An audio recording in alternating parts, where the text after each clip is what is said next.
All right, let's do a little financial checkup. But not just for you or me. We're going to put the average person under the microscope and see what their finances really look like. This should be interesting. I mean, it's the question we all ask ourselves, right? Am I doing okay? Am I ahead of the curve, or am I kind of falling behind? Look, this isn't about keeping up with the Joneses. It's just about getting a real, honest perspective on where you stand.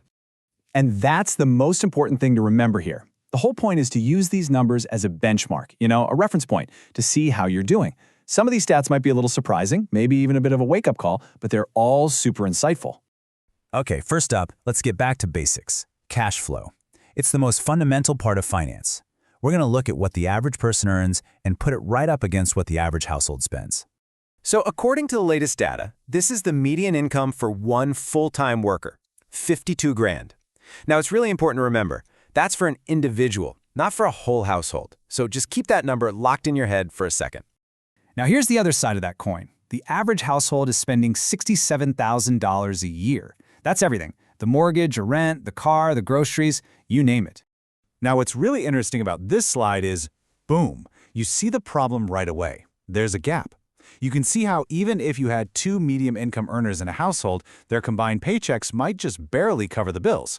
That leaves almost no wiggle room for saving, investing, or, life happening. It just shows you the squeeze that so many families are feeling. So where is all that money actually going? Well, no big surprise here. The big three, that's housing, transportation, and food, are eating up more than 60% of the average budget. Those three categories are really the heavy hitters when it comes to expenses. And with all that spending, what about saving? Well, pretty much every financial expert out there has a clear rule of thumb. You should be putting away at least 10 to 15% of your income, and that's just for retirement. That's not even counting savings for a down payment, a new car, or an emergency fund. But here's the reality check. The average person, they're only managing to save about 6% of their income after taxes. That is a huge gap between the recommendation and what's actually happening, and believe me, it has some major knock-on effects down the road. Yeah, that low savings rate has a massive impact on the long game. So let's zoom out from the month-to-month cash flow and look at the big picture. What does the average person's retirement nest egg and total net worth actually look like? Get ready for this one. The median retirement savings for all adults is $65,000. And remember, median means that half of the people have less than this. And even crazier, this number only counts people who have a retirement account. About a quarter of Americans have literally nothing saved at all. So to really put that in perspective, what does 65 grand get you? Well, using the standard 4% rule that financial advisors use, that amount would only generate about $2,600 a year in income. That's, a little over $200 a month? I mean, that's not even a car payment. It is nowhere near enough to actually live on. So the ultimate financial report card, the one number that tells the whole story, is your net worth. And it's a really simple idea. You just add up everything you own, your house, your investments, your cash, and then you subtract everything you owe, like your mortgage, car loans, and credit card debt. That's it. And this table here kind of shows you how that number grows over a lifetime. For folks under 35, the median net worth is just $14,000, but you can see it climbs steadily with each decade, hitting over $250,000 for those 65 and up. But notice, even at retirement age, the median savings is still only $88,000. So while the path is clear, it definitely shows that consistent effort is key to building a solid foundation. Of course, you can't talk about building wealth without talking about the number one thing that holds people back: debt. So let's take a look at the biggest hurdles that slow the average person down. The average household is carrying over $9,000 in credit card debt. And this is hands down the worst kind of debt to have because the interest rates are just brutal. It's like trying to run up an escalator that's going down. You're working hard, but you're not making any real progress. So the problem feels huge, right? But the solution is surprisingly simple.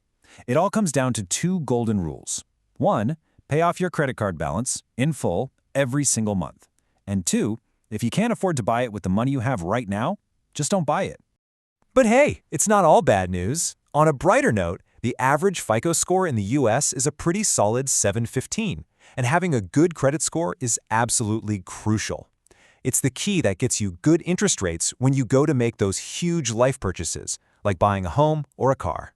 And keeping that score high isn't some big secret. The number one most important factor by a long shot is your payment history. That's it. Just paying your bills on time every time is the biggest thing you can do to build and protect your credit. Okay, so we've looked at income, spending, savings, and debt. We've seen the whole picture.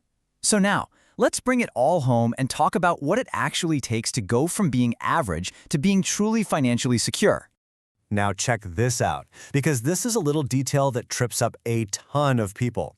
The average person actually retires at age 61, but most people can't collect their full Social Security benefits until they're 67.